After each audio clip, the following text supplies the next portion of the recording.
নমস্কাৰ স্বাগতম ইয়া হৈছে প্ৰাইম টাইম 18 ষ্টুডিঅ'ত মই প্ৰাঞ্চল আৰম্ভণিতে এটা ব্ৰেকিং নিউজ ৰাহুল গান্ধীৰ বিৰুদ্ধে ৰুজু হ'ব গোচৰ দ্বৈত নাগৰিকত্বৰ বাবে ৰুজু কৰা হ'ব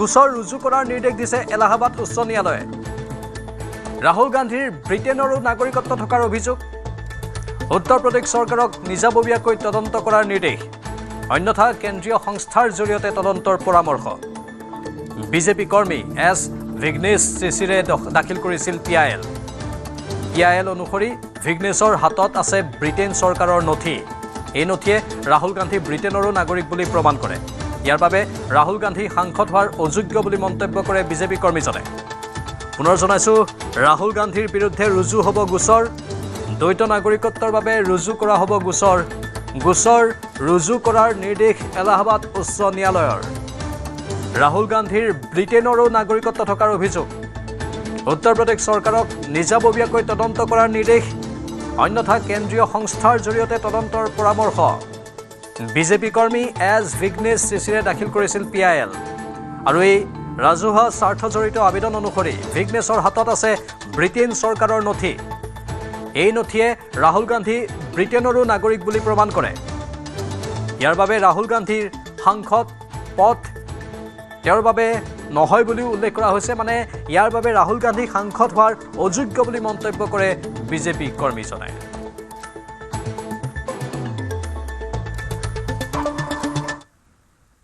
চিৰাঙৰ ৰুণীখাতাত হিংসাত্মক পৰিস্থিতি বন বিভাগৰ কাৰ্যালয় ঘেৰাও কৰি শ পুৰুষ মহিলাই ভাঙি লণ্ডভণ্ড কৰে আচবাব পত্ৰ উত্তেজিত লোকে জ্বলাই দিলে কেইবাখনো বাহন বনাঞ্চলৰ ভূমি বেদখলকাৰীক আটক কৰাৰ পিছতে শ পুৰুষ মহিলাই আক্ৰমণ কৰিছিল বন বিভাগৰ কাৰ্যালয়ত প্ৰতিবাদকাৰীৰ শিলাবৰ্ষণত গুৰুতৰভাৱে আহত হৈছিল চিৰাঙৰ এছএছপি এএছপিৰ লগতে 5 জনকৈ আৰক্ষী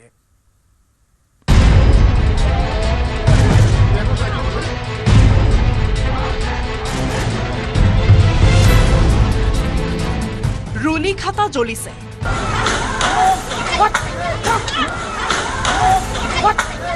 জুই কলা ধুৱাই আগুৰিছে বন বিভাগৰ কাৰ্যালয়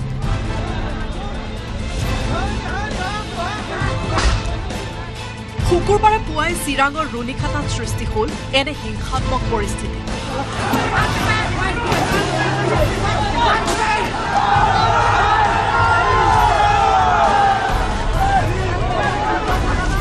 এদল প্ৰতিবাদকাৰী উত্তেজিত লোকে জ্বলাই দিলে কেইবাখনো বাহন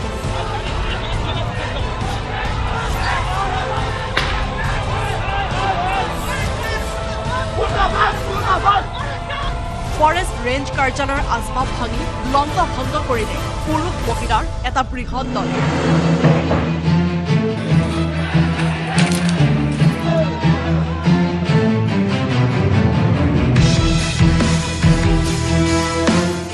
হাতে হাতে লাঠি জোং লৈ জংগী প্ৰতিবাদ সাব্যস্ত কৰাই নহয় আৰক্ষী নিৰাপত্তাৰক্ষীলৈও শিলাবৰ্ষণ ক্ষুব্ধ লোকসকলৰ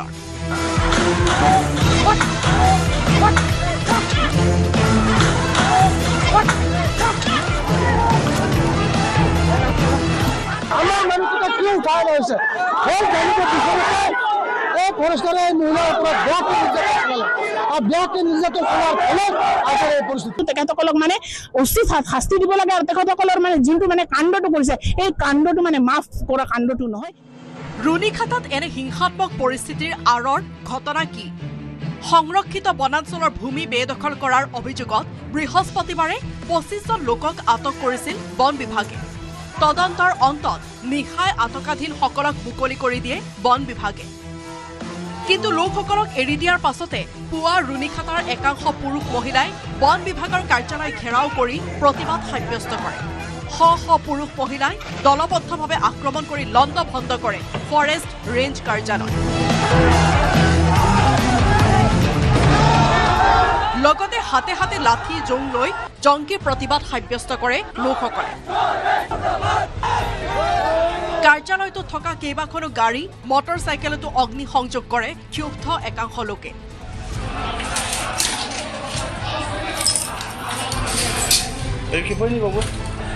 কাৰ্যালয়ৰ আচবাব পত্ৰ উলিয়াই 127 নম্বৰ ভাৰত ভূটান সংযোগী ৰাষ্ট্ৰীয় ঘাইপথ অৱৰোধ কৰে প্ৰতিবাদকাৰীয়ে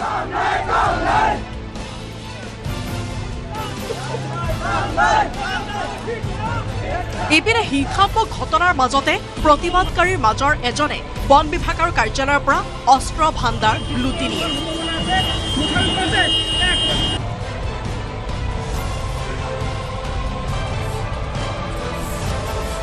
আনহাতে হিংসাত্মক ঘটনাত দুগৰাকী মহিলাসহ কেইবাজনো প্ৰতিবাদকাৰী গুৰুতৰভাৱে আহত হয়। ইপিনে প্ৰতিবাদকাৰীৰ আক্ৰমণত গুৰুতৰভাৱে আহত হৈছে ৫জনকৈ আৰক্ষীও। প্ৰতিবাদৰ বাবে একেলগে ওলাই অহা দুই এজন লোকেই আৰক্ষী বন বিভাগৰ জোৱানক আক্ৰমণৰ পৰা ৰক্ষা কৰাৰ চেষ্টা কৰে। উভতাই দিয়ে কোনোজনে বন বিভাগৰ কাৰ্যালয়ৰ পৰা লুটি লৈ যোৱা মাৰণাস্ত্ৰ। মানে গীতবিলাকতো বহুত চেণ্টিমেণ্ট বেছি হৈ আছে, সেইকাৰণে আমি এইবিলাক আমি ধ্বংস কৰিব নকৰিম।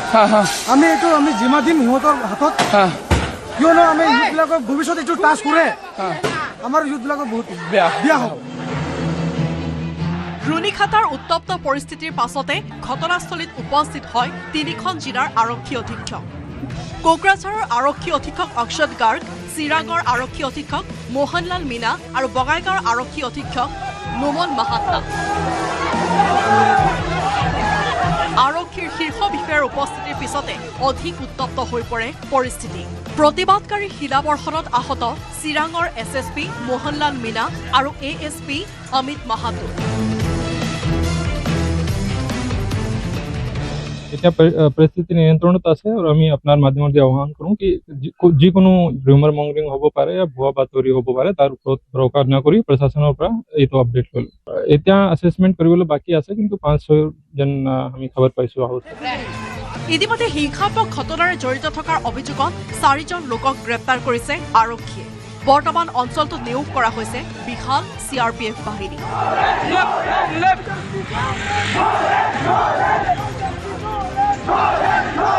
ৰুণিখাটাৰ পৰা শহীদুল হক আৰু উপানন্দ শৰ্মাৰ report, news 18 Assam north east.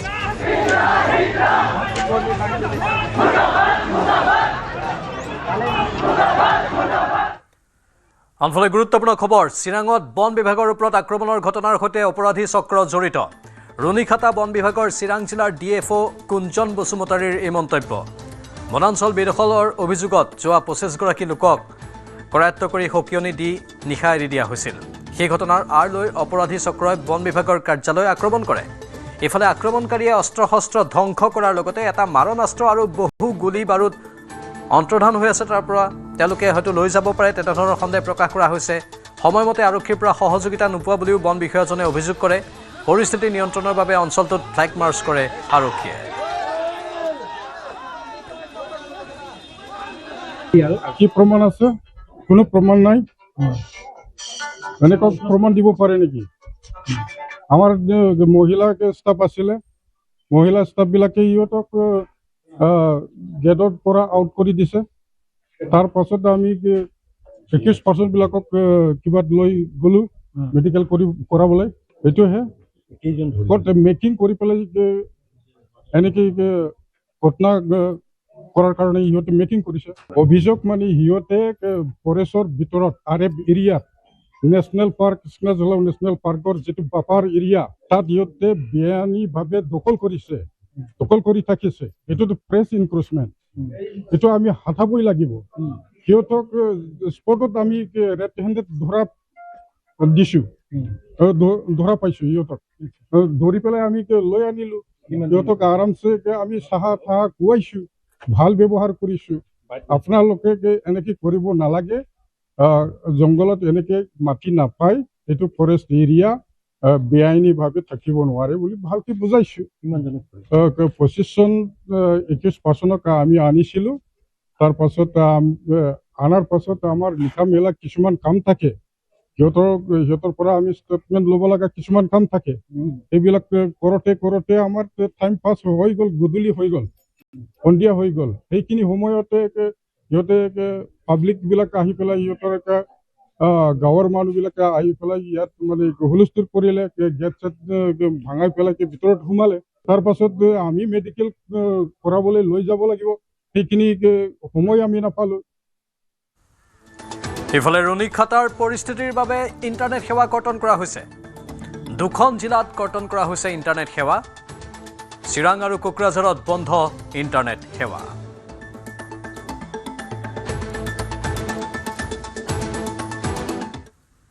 হেপাহৰ Rongali বিহুৰ আজি চতুৰ্থটো দিন। ৩ বহাগত আজি ৰাজ্যবাসীয়ে উদযাপন কৰিলে তাঁতৰ বিহু। অসমীয়া শিপিনীয়ে সপোন ৰচা তাঁতশালখনত পুৱাই বন্তি জ্বলাই পৰম্পৰা অনুসৰি পালন তাঁতৰ বিহু।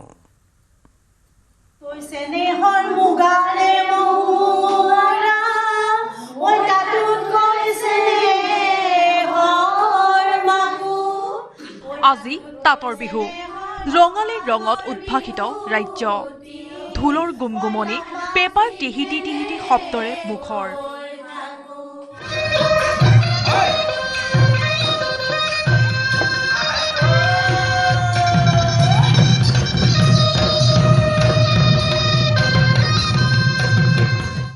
কঁকাল ভাঙি নাচিছে উজনিৰ পৰা নামনিলৈ প্ৰতিগৰাকী নাচনীয়ে। গৰু বিহু, মানুহ বিহু আৰু গোসাই বিহুৰ পৰম্পৰাৰ ৰক্ষাৰ পাছত অসমীয়া আদৰৰ ৭ বিহুৰ চতুৰ্থটো দিন তাঁতৰ বিহু।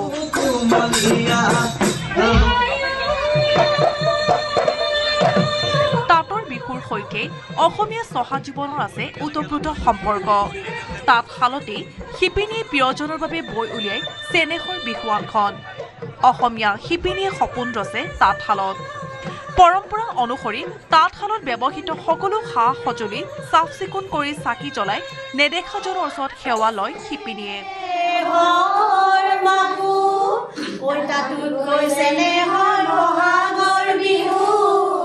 তাঁতৰ বিহু উপলক্ষে শিৱসাগৰৰ দৰিকাপাৰ নাওজান গাঁৱৰ জুক টেক্সটাইলত দেখা গ'ল ব্যস্ততা।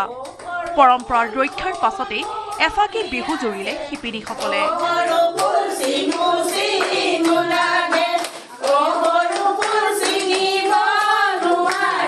খিটি খিটি কৰি ঐ লাহৰি মাকো মাৰি তাতে নুবৈ আছিলা। গৈ ওলালো তাত লাহৰি বহিবলৈ পীৰা পাৰি দিছিলা। গাতে নাই তৰণিৰ চক পচক ঢোলাৰ মাতত টোল থাকপে ঘনাই ঘনাই সূতা ছিগে আৰু ছিগে নাচনী জৰি। চামগুৰিৰ তেলিয়াগাঁও কেইবাগৰাকী শিপিনীয়ে পৰম্পৰা ৰক্ষা কৰি পালন কৰিলে তাঁতৰ বিহু। নিজৰ তাঁতৰ শালখন চাফ চিকুণ কৰি ৰক্ষা কৰিলে পৰম্পৰা।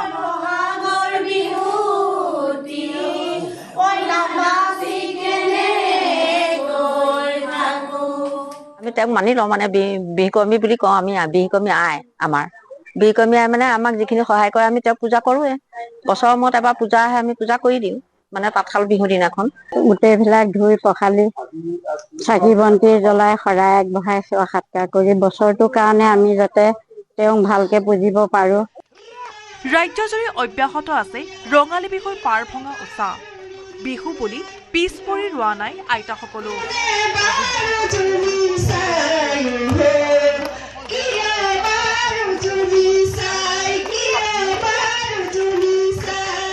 তামোলপুৰ প্ৰেছ ক্লাবৰ সহযোগত নিৰ্বাণৰ বৃদ্ধাবাসত আয়োজন কৰিলে বিহু। ককা আইতাসকল একাত্ম হৈ কঁকাল ভাঙি নচাৰ লগতে জুৰিলে বিহুগীত।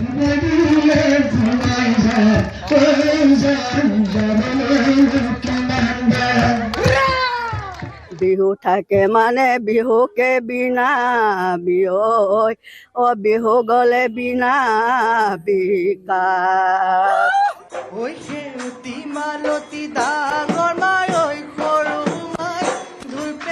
বিদ্যালয়ৰ প্ৰাৰ্থনা সভাতো ঢোলৰ গুমগুমনি।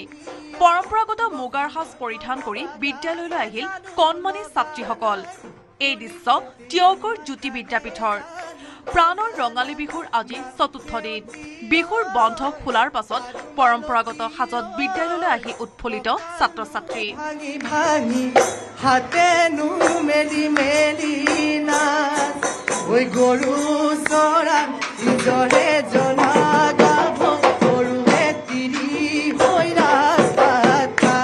বহুত ভাল লাগিছে আজি বিহু ভাল লাগিছে। আমাৰ কৃষ্টি সংস্কৃতি আমাৰ নতুন প্ৰজন্মক আচলতে চিনাকি কৰাই দিছে, সেইবাবে আমি অতি সুখী হৈছো। বিদ্যালয়ৰ প্ৰাৰ্থনা গৃহত কণমানি ছাত্ৰ ছাত্ৰী আৰু শিক্ষকসকলে জুৰিলে বিহু।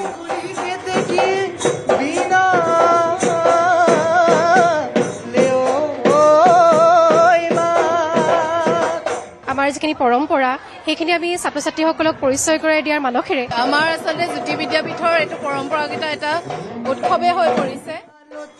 ৰীতি নীতি পৰম্পৰা ৰক্ষা কৰি ৰাজ্যৰ চৌদিশে অব্যাহত আছে ৰঙালীৰ আনন্দ।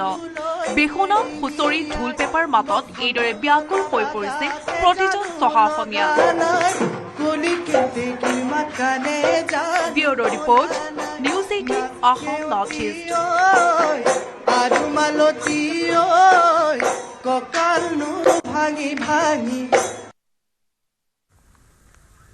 লোকসভাত কেন্দ্ৰীয় গৃহমন্ত্ৰী অমিত শ্বাহৰ ভাষণ, 3খন বিধেয়কক লৈ হোৱা বিতৰ্কৰ উত্তৰ অমিত শ্বাহৰ, পোনপটীয়া সম্প্ৰচাৰ আগবঢ়াইছোঁ।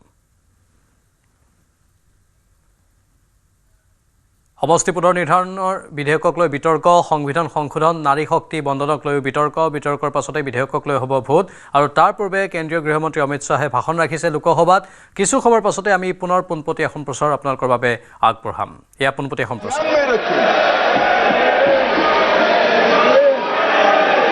मान्यवर, संतुलित, समावेशी और व्यवहारिक लोकतांत्रिक ढांचा तैयार करना, इसकी जिम्मेदारी संविधान ने सरकार जो अधिकार में होती है उसको दी। तो अभी ये जिम्मेदारी नरेंद्र मोदी जी की सरकार को दी गई है। उनको पसंद नहीं है, मगर ये तो देश की जनता निर्णय करती है। वो वंश परंपरागत नहीं होता है, वो लोग चुनकर भेजते हैं। संघीय संतुलन बनाने रखना, लोकसभा में जनसंख्या के अनुरूप प्रतिनिधित्व आना और राज्यों की शक्तियों के बीच में भी संतुलन बनाना, ये परिसीमन के उद्देश्य संविधान सभा की चर्चा और हमारे संविधान में परिसीमन का जो जिक्र है उसमें कहे। इसके साथ साथ नए भूगोल, प्रशासनिक वास्तविकताओं और शहरीकरण और रोड, रास्ते, रेल से बढ़ी हुई कनेक्टिविटी और नए जिले, ये सबका संज्ञान परिसीमन में लेना होता है, क्योंकि ये सारी चीजें सांसद को अपनी ड्यूटी का निर्वहन करने के लिए बहुत जरूरी है। मान्यवर, संविधान के अनुच्छेद 81, 82 और 170 इसके अंदर इस सारे सिद्धांतों को समाहित किया गया है और उसी के निर्वहन के लिए नरेंद्र मोदी जी के नेतृत्व में सरकार ये संवैधानिक सुधार लेकर आई। महिला सशक्तिकरण, समान प्रतिनिधित्व और संतुलित संघीय ढांचे का निर्माण करने की जिम्मेदारी के निर्वहन से ही आए। मान्यवर, कई सारे सदस्यों ने अनेक प्रकार की आशंकाएं व्यक्त की। उन्होंने ये कहा कि अभी क्यों लाए हैं, तो मैं ये बताना चाहता हूं कि जो नारी शक्ति वंदन अधिनियम आया उसमें जिक्र है कि 2026 के बाद होने वाली जनगणना के बाद जो परिसीमन होगा उसमें महिलाओं के लिए आरक्षण सुनिश्चित करेगा। अब ये पूछते हैं तो उस वक्त काफी सदस्यों ने पूछा है कि बिल लाते वक्त आपने जिक्र क्यों किया 26 के बाद की जनगणना। मान्यवर, हमने नहीं किया है। 71 में इनकी सरकार थी, इंदिरा जी की सरकार थी, तब इसको फ्रीज कर गई थी और वो फ्रीज के कारण हमें इसका जिक्र करना पड़ा। वो फ्रीज की हुई सीटों की संख्या उठाते हैं तभी ये नारी शक्ति वंदन अधिनियम का इम्प्लीमेंटेशन होता है, इसलिए हम लेकर आए। और 71 से अब तक सीटों की संख्या फ्रीज रही और चलते चलते मैं कुछ सीटों का नाम बोलना चाहता हूं। मान्यवर, मल्काजगिरी तेलंगाना 48 लाख संख्या मतदाताओं की, बेंगलुरु उत्तर 29 लाख संख्या, बेंगलुरु दक्षिण 29 लाख संख्या, गाजियाबाद जहां से कभी रक्षा मंत्री जी भी सांसद रहे, 28 लाख संख्या। उत्तर पश्चिम दिल्ली 27 लाख संख्या। 127 सीटें ऐसी है मान्यवर जिसमें 20 लाख से ज्यादा वोटर्स है, 20 लाख से ज्यादा। अब मुझे कोई बताए भला, जहां 48 लाख वोटर है वो सांसद कैसे 48 लाख मतदाताओं की अपेक्षाओं के साथ अपने आप को मैच करता है? इसकी पूर्ति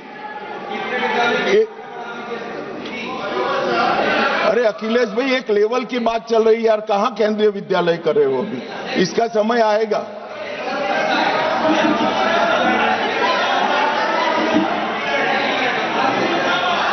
मान्यवर, इनकी बात कहने दो तो जरा स्तर मालूम पड़े। अध्यक्ष महोदय, जो आंकड़े बता रहे हैं माननीय मंत्री जी, हम केवल ये जानना चाहते हैं किस सेंसस के आधार पर ये जो आंकड़े बता रहे हैं, क्योंकि जो गाजियाबाद का आंकड़ा बताया जा रहा है वो बहुत कम बताया जा रहा है। आज की परिस्थिति में हो सकता है वो दुगना हो।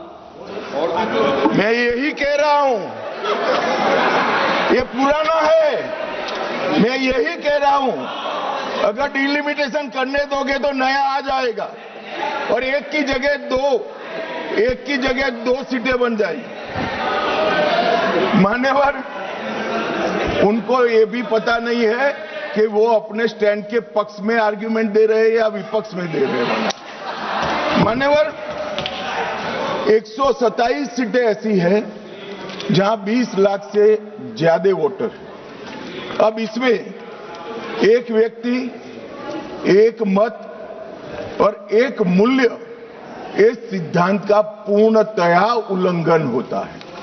कहीं पर तो 45 लाख मतदाताओं के समूह को एक प्रतिनिधि मिला है और कहीं पर 6 लाख मतदाताओं के समूह को एक प्रतिनिधि मिला है।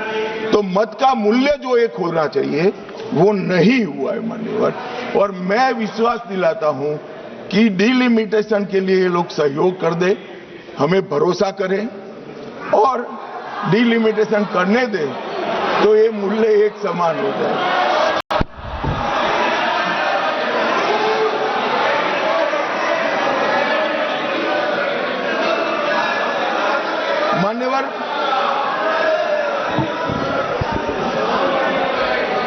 मान्यवर, मैं इसके इतिहास में भी जाना चाहता हूं। सबसे पहले 1972 में तत्कालीन प्रधानमंत्री इंदिरा गांधी जी की सरकार ने परिसीमन विधेयक लाकर सीटों को 525 से बढ़ाकर 545 की और फिर इसको फ्रीज कर दिया। 76 में सत्ता बचाने के लिए इमरजेंसी के काल में 42वें संशोधन द्वारा परिसीमन पर रोक लगा दी। अब इंदिरा जी तो प्रधानमंत्री थी, कानून लाकर रोक लगाई परिसीमन पर। और ये देखिए साहब कितने शक्तिशाली है, विपक्ष में बैठकर परिसीमन पर रोक लगाना चाहते हैं।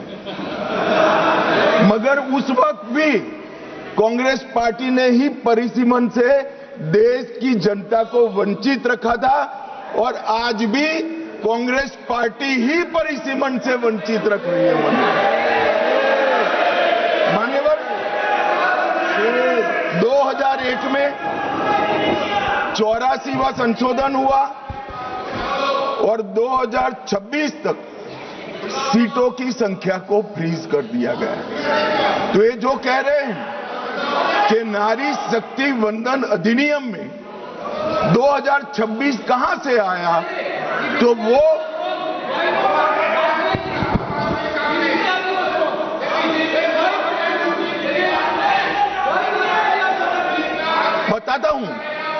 बताता हूं एक सेकंड। मान्यवर, ये कह रहे वाजपेयी जी थे, वाजपेयी जी बड़े विद्वान पुरुष थे, ये इनको जानते थे, तो इन्होंने प्रयास ही नहीं किया, बेचारे ने आगे बढ़ा दिया इंदिरा जी का। मगर हम तो समझते थे कि आप हमें सपोर्ट करोगे, तो हम तो बिल लेकर आ गए, अब आप गिराना चाहते हो भाई। तो वाजपेयी जी ये बात की कल्पना कर सकते थे। कांग्रेस पार्टी को हम लोगों से वाजपेयी जी बहुत अच्छे से जानते थे, क्योंकि 19 महीना जेल में रहे थे मान्यवर। वो बहुत अच्छे से पहचानते थे। और 84वां संशोधन इसने 26 तक फ्रीज कर दिया और 50 वर्षों तक 1976 से लेकर 2026 तक क्या रिकॉर्ड से हटाना है? प्लीज अध्यक्ष जी, प्लीज, अरे बैठ जाओ, मैं बता देता। तय करने तो आप मत करें, प्लीज बैठिए। मैं इनकी इज्जत करते इसका सम्मान करता हूं माननीय अध्यक्ष जी। अभी से लेकर अंत तक अगर फ्लो के कारण कोई असंसदीय शब्द निकल जाता है तो आप स्वयं इसको हटा देना, इनको बोलने का मौका मत देना। मान्यवर, 50 वर्षों तक 1976 से लेकर 2026 तक देश की जनता को जनसंख्या के अनुपात में प्रतिनिधित्व नहीं मिला। 26 में ये सीमा समाप्त हो। अब 26 में सीमा समाप्त होने के बाद अगर डिलिमिटेशन करते हैं तो डिलिमिटेशन 29 के पहले समाप्त नहीं हो सकता, क्योंकि परिसीमन आयोग का एक नियम है कि हर कॉन्स्टिट्यूएंसी में जाकर पब्लिक हियरिंग देना होता है। तो 543 कॉन्स्टिट्यूएंसी का पब्लिक हियरिंग 26 के मध्य से लेकर 29 तक हो नहीं सकता और 27 तक जनगणना के आंकड़े नहीं आ सकते। तो स्वाभाविक है अगर हम 29 का चुनाव नारी शक्ति वंदन अधिनियम के स्पिरिट के साथ कराना चाहते हैं, इस देश के 50% मतदाताओं को इस महान सदन में 33% आरक्षण देना चाहते हैं, तो अभी ही ये लाना पड़ेगा। ये जो पूछ रहे थे क्यों अभी आ रहा है, इसके लिए मैं पूरी बात समझा रहा हूं। वैसे मैं मानता हूं ये समझे हुए, मगर मान्यवर कहावत है ना, सोता है उसको जगा सकते हैं, जो जागता ही पड़ा हो उसको कोई उठा नहीं सकता। ये सब समझते हैं मगर एक भ्रांति खड़ी करना चाहते हैं। मान्यवर, 76 में इस देश की आबादी थी 54.79 करोड़ और आज 140 करोड़। तो 54.79 करोड़ आबादी में जितने सांसद थे उतने ही 140 करोड़ की आबादी के बाद रखना, ये इनका मानना है। मान्यवर, आर्ग्यूमेंट क्या दिए गए कि सबको बोलने का कम मिलेगा, 0 ओवर में मौका नहीं मिलेगा। मान्यवर, सरकार का दायित्व है कि सदन के सदस्यों की संख्या बढ़ेगी तो सरकार सदन के दिनों की संख्या भी बढ़ाएगी। और मान्यवर, आप तो बड़े दयालु हो, रात को 12-12 बजे तक सबको 0 ओवर का मौका देते हैं। और एक तीसरा भी तरीका है साहब, तीसरा भी तरीका है कि अभी जो समय राहुल गांधी जी के अप्रोच के कारण जाया जाता है वो राहुल जी भी बंद कर दे तो अपने आप बोलने का सबको टाइम मिल जाएगा। ये विरोध कर स्थगन करा कर जो समय बेकार कर देते हैं वो अगर वो भी बंद कर दे तो कुछ सरकार बढ़ाएगी, कुछ राहुल जी बढ़ाएंगे और कुछ आप बढ़ा लोगे, तो समय की चिंता किसी को करने की जरूरत नहीं है। मान्यवर, परिसीमन आयोग वो एक प्रकार से संवैधानिक अधिकार हर मतदाता को अपना प्रतिनिधित्व समान रूप से प्राप्त करने का, और 120% की वृद्धि होने के बाद ये कभी हो नहीं सकता कि एक समान। मैं तमिलनाडु का ही उदाहरण देना चाहता हूं। मान्यवर, तमिलनाडु में 39 सीटें हैं। अगर डीएमके का मानकर हम इसी 543 सीट में आरक्षण करते हैं तो 13 सीटें महिलाओं के लिए आरक्षित हो जाएगी और 26 सीटें ओपन रहेगी। अगर 2011 की जनगणना के आधार पर करते हैं तो तमिलनाडु की सीटें 6 कम हो जाएगी, परंतु हम वो नहीं कर रहे। हम 50% वृद्धि हर राज्य की कर रहे हैं, जिससे किसी का प्रोरेटा नहीं। तो अब क्या होगा, 59% सीटों में 20 सीटें बढ़ेगी और 39 सीटें महिला ओपन रहेगी और 20 सीटें महिलाओं के लिए आरक्षित रहेगी। मान्यवर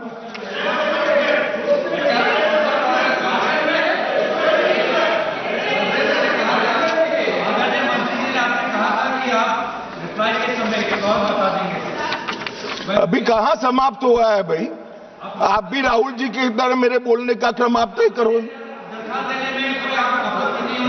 नहीं तो कोई आपत्ति नहीं है, मैं दूंगा ना, इससे भी अच्छी दरखास्त दूंगा, चिंता मत करो। और मान्यवर, कुछ सदस्यों ने सवाल उठाया कि जनगणना क्यों समय पर नहीं हुई। मान्यवर, सबको मालूम है कि 21 में जनगणना होनी थी और 21 में इस सदी की सबसे बड़ी महामारी आई, कोविड का संकट आया और कोविड के संकट के कारण जनगणना संभव नहीं हो पाई। कोविड का संकट समाप्त होने के बाद देश को काफी समय लगा इसमें से उभरने में, और जब 24 में जनगणना की शुरुआत हुई तब कुछ दलों ने उचित ही मांग करी कि भाई जाति के आधार पर जनगणना करनी चाहिए। सरकार ने अनेक दलों के साथ चर्चा की, अनेक जाति समूहों के साथ चर्चा की, कई सारे सामाजिक ग्रुपों के साथ चर्चा की, कुछ सरकारों से भी चर्चा करी, राज्य सरकारों से, और बाद में निर्णय करा 25 में कि हम जाति जनगणना कराएंगे। मान्यवर, और ये निर्णय होने के बाद अब जो जनगणना हो रही है उसमें जब व्यक्तियों की गणना होगी तब जाति का कॉलम आने वाला है और जाति की गणना भी होगी, ये सुनिश्चित है।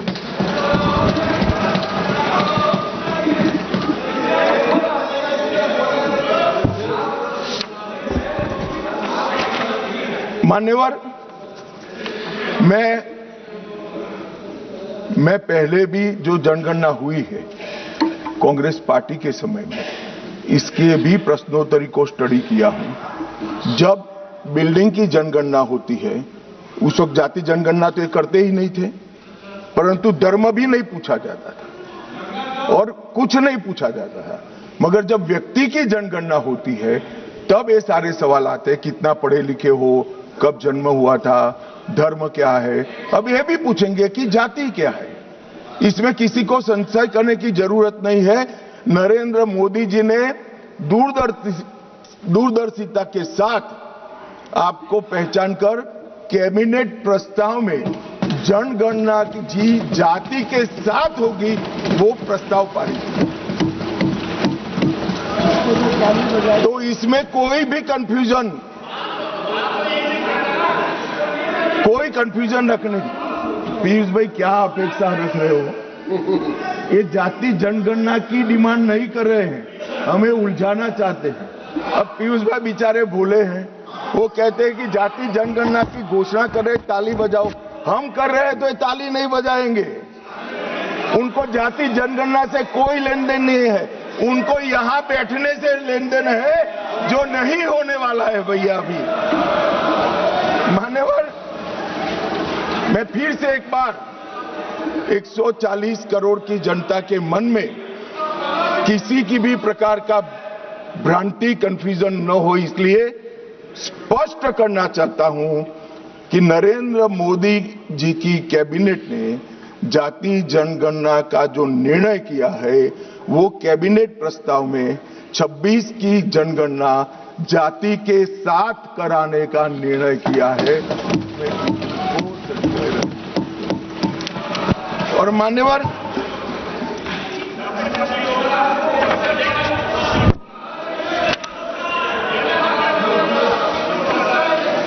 मान्यवर, अब ये बिल जब से आया है तब से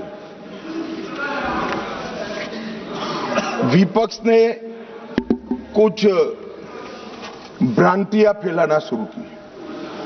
सबसे पहली भ्रांति फैलाना शुरू की कि जाति जनगणना को टालने के लिए ये कर रहे हैं। जाति जनगणना को टालने के लिए हम ये संविधान संशोधन लेकर आए हैं। मैं इनको बताना चाहता हूं मान्यवर, 3 माह पहले जाति जनगणना का पूरा टाइम टेबल हम घोषित कर चुके हैं। टालने का सवाल ही नहीं है। जातिवार जनगणना की शुरुआत हो गई है। उसका पहला चरण जो है वो अभी चल रहा है। फिर आए कि दक्षिण को अन्याय हो जाएगा। कल मुझे थोड़ा এয়া আছিল লোকসভাৰ পৰা পোনপটীয়া সম্প্ৰচাৰ। পৰৱৰ্তী বাতৰি। প্ৰাণৰ শিল্পী জুবিন গাৰ্গক সুঁৱৰি মঞ্চতে উচুপি উঠিল জুবলি। বঙাইগাঁৱত গীত পৰিৱেশন কৰিবলৈ গৈ আৱেগিক হৈ পৰিল জুবলি। জুবিনবিহীন বহাগত জয় জুবিন দাৰ ধ্বনিৰে মুখৰ হ'ল বঙাইগাঁৱৰ বিহু মঞ্চ।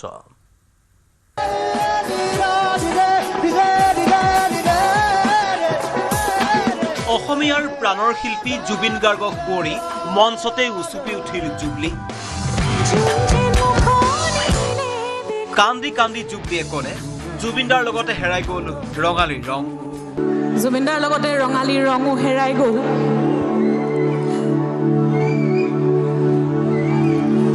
অসমত বহাগ আগৰ দৰে আৰু কেতিয়াও নহয়। জুবিনবিহীন বহাগত প্ৰতিখন মঞ্চত দৰ্শকৰ উপস্থিতি একেবাৰে সেৰেঙা। বঙাইগাঁৱতো দেখিবলৈ পোৱা গ'ল একেই ছবি। পূৰ্বে বঙাইগাঁৱৰ গান্ধী ময়দানৰ বিহু মানেই বিহুতলীত বীৰ দি বাট নোপোৱা অৱস্থা। প্ৰত্যেক বছৰেই এই বিহুখনলৈ গীত পৰিৱেশন কৰিবলৈ আহিছিল সাৰ্থক জুবিন গাৰ্গ।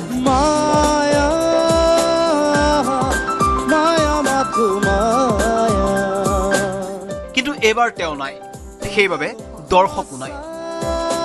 গীত পৰিৱেশন কৰিবলৈ আহি আৱেগিক হৈ পৰিল জুবলি বৰুৱা। জুবিনদাৰ লগত মঞ্চৰ মোৰ প্ৰথম যাত্ৰা বঙাইগাঁৱৰ পৰা হৈছিল। আৰু কি সুন্দৰ সংযোগ যে আজি এই বছৰৰ বিহু মই বঙাইগাঁৱৰ পৰা আৰম্ভ কৰিবলৈ লৈছোঁ। মঞ্চতে উচুপি উঠিল জুবলি। জুবিনৰ লগত ৰঙালীৰ ৰং হেৰাই যোৱা বুলি কৈ জুবলিয়ে ক'লে অসমত বহাগ কেতিয়াও আগৰ দৰে নাহে। জুবিনদাৰ লগতে ৰঙালীৰ ৰঙো হেৰাই গ'ল।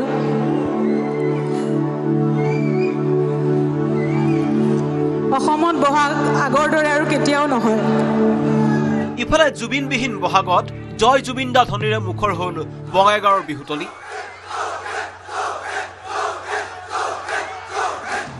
বঙাইগাঁৱত যন্ত্ৰৰ সাংস্কৃতিক অনুষ্ঠানৰ মাজতেই জুবিনৰ ন্যায় দাবীৰে একাংশই সাব্যস্ত কৰিলে তীব্ৰ প্ৰতিবাদ।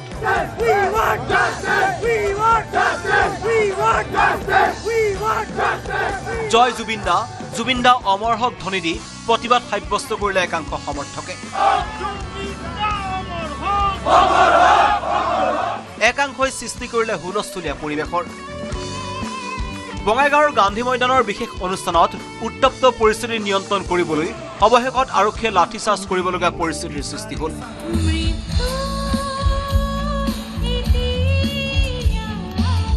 ইফালে টিয়ক কাকজান কেন্দ্ৰীয় ৰঙালী বিহু সন্মিলনে এইবাৰ বাতিল কৰিলে সাংস্কৃতিক অনুষ্ঠান। প্ৰাণৰ শিল্পী জুবিন গাৰ্গলৈ শ্ৰদ্ধাঞ্জলি জনাই বাতিল কৰিলে বিহুখনৰ সাংস্কৃতিক অনুষ্ঠান। অনুচুপীয়াকৈ আয়োজন কৰা হৈছে কাকজান কেন্দ্ৰীয় ৰঙালী বিহু সন্মিলন। এইবাৰ জুবিন গাৰ্গ যোৱাৰ পাছৰ পৰা অসমত বিহুৰ যিটো উপভোগ হ'ব লাগে সেই বিহু মৰহি যোৱা দি গৈছে। তথাপিতো পৰম্পৰা হিচাপে যিটো আমাৰ বিহু সেই বিহুটো ৰক্ষা কৰিবৰ কাৰণে চেষ্টা কৰিছে। বঙাইগাঁৱৰ পৰা উপানন্দ শৰ্মা আৰু টিয়কৰ পৰা দিগন্ত হাজৰিকাৰ report, news 18 Assam north east.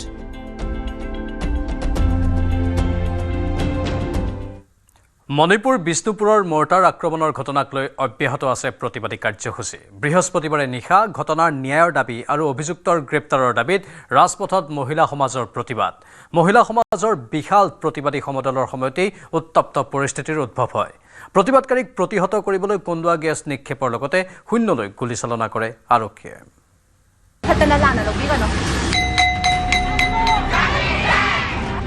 ৰাজপথত এগৰাকী যুৱতী চিঞৰি চিঞৰি মহিলা সমাজক আমন্ত্ৰণ তাৰ পিছত বিদ্যুতৰ খুঁটাত হাতুৰিয়ে সংকেত যুৱতীৰ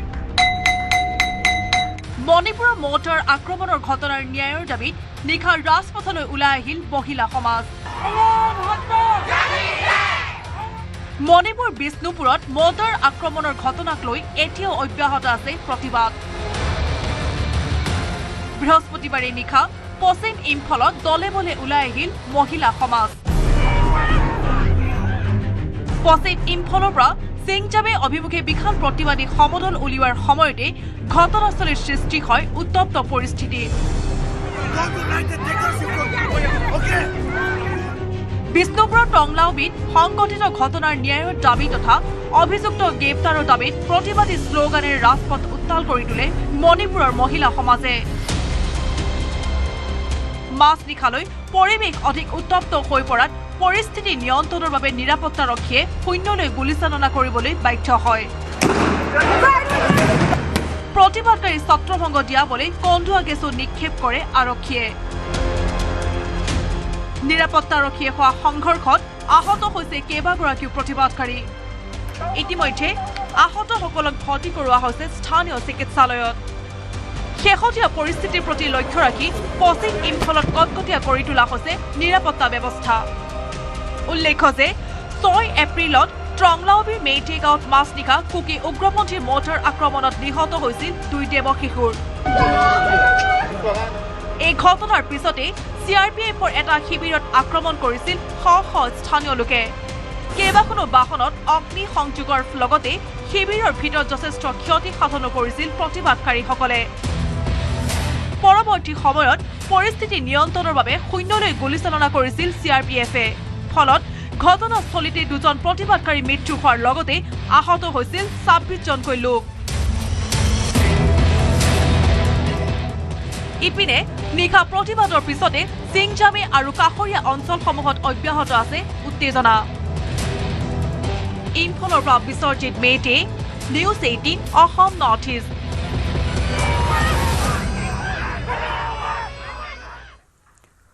অচিৰেই গ্ৰেপ্তাৰ হ'ব পাৰে কংগ্ৰেছ নেতা পৱন খেৰা পৱন খেৰাৰ অগ্ৰিম জামিনৰ ম্যাদ বৃদ্ধিৰ বাবে কৰা আবেদন নাকচ কৰিলে উচ্চতম ন্যায়ালয়ে পৱন খেৰাক আত্মসমৰ্পণ কৰিবলৈ দাবী জনালে মুখ্যমন্ত্ৰী ডক্টৰ হিমন্ত বিশ্ব শৰ্মাই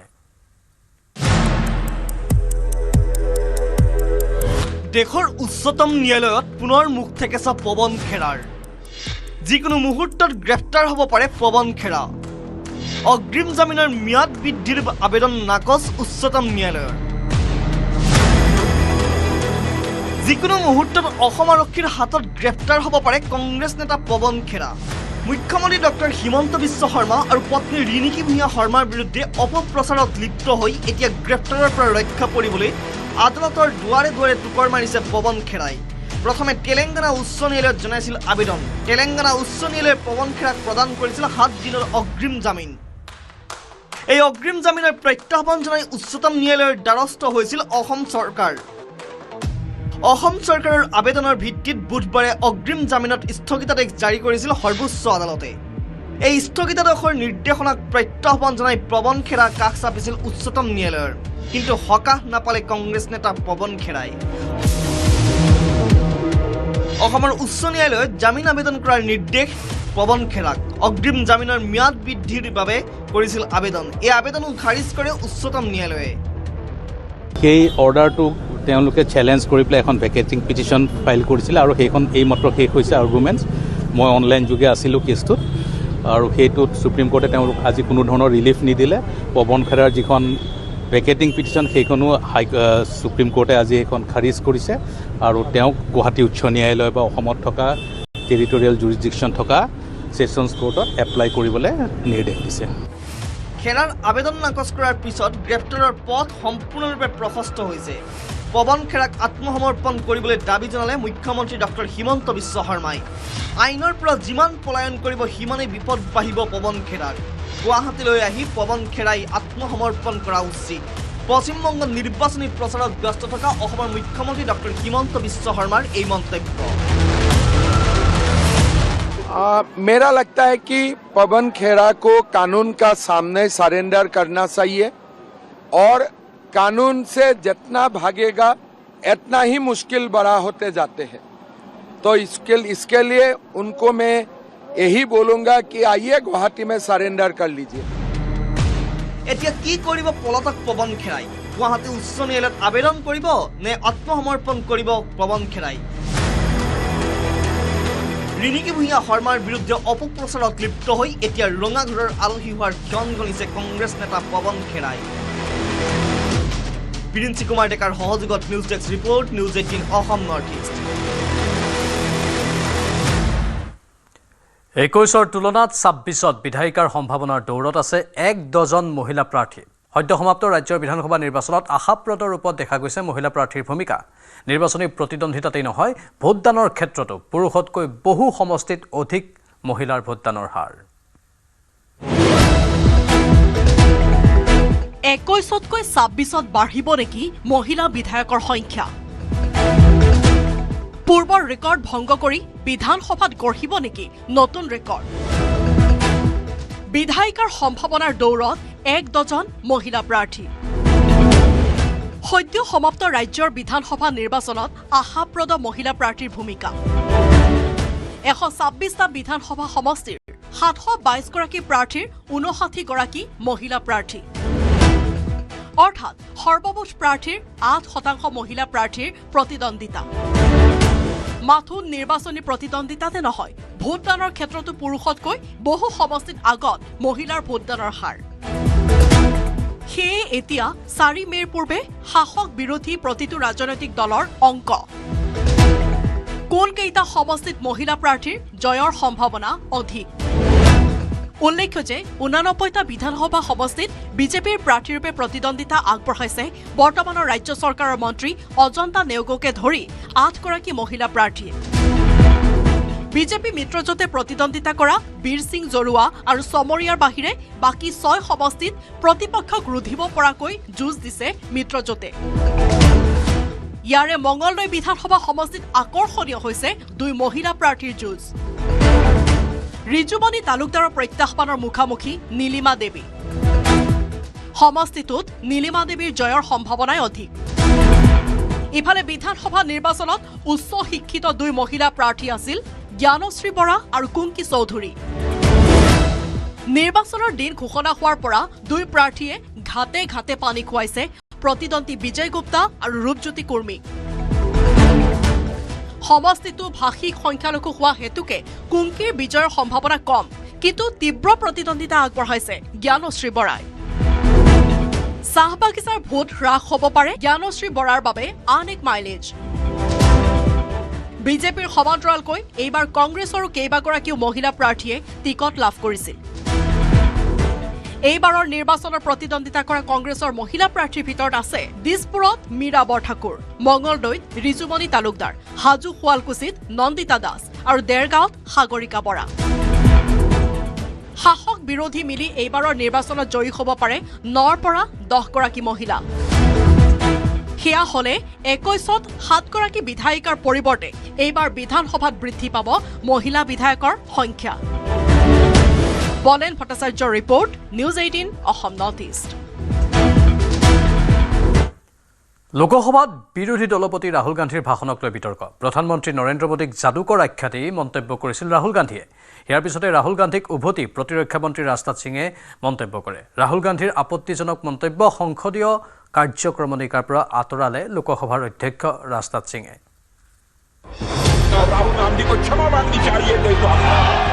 লোকসভাত ৰাহুল গান্ধীৰ ভাষণক লৈ বিতৰ্ক।